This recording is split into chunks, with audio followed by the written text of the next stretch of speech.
Let's take a look at some other ways to see triads.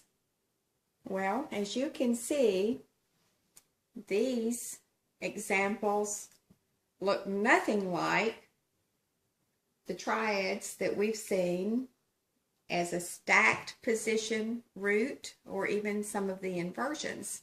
So what are these? We determine what they are by knowing what the notes are.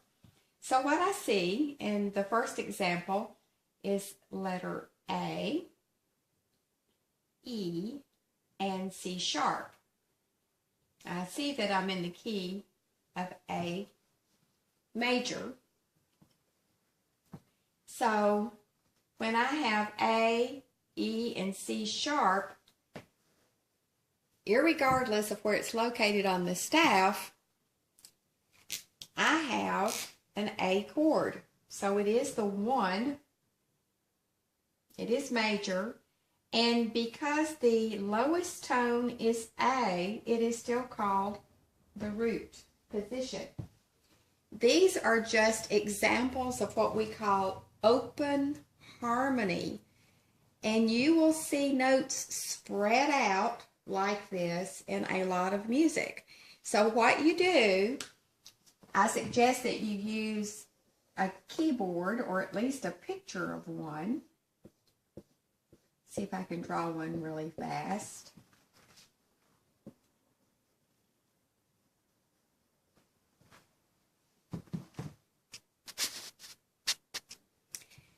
So here's my keyboard, and let's just put the notes here. I see A, and I see an E. We'll try to find the closest ones together. And I see C sharp. And then we can see that we have a root position, because when we just skip one letter in between, so A, I skip B, and I go to C sharp. So that's skipping one letter in between. C sharp, I skip the D, and I go to E. So this is the root position of A chord. All right, let's look at the next example. What letters do we have? A, well, there it is. C sharp.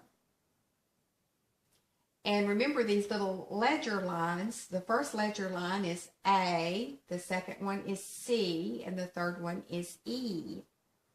So there's the E again. So there we have the same root position. And what do we have in third example? A, C sharp, and E. And there we have it again. A, C sharp, and E.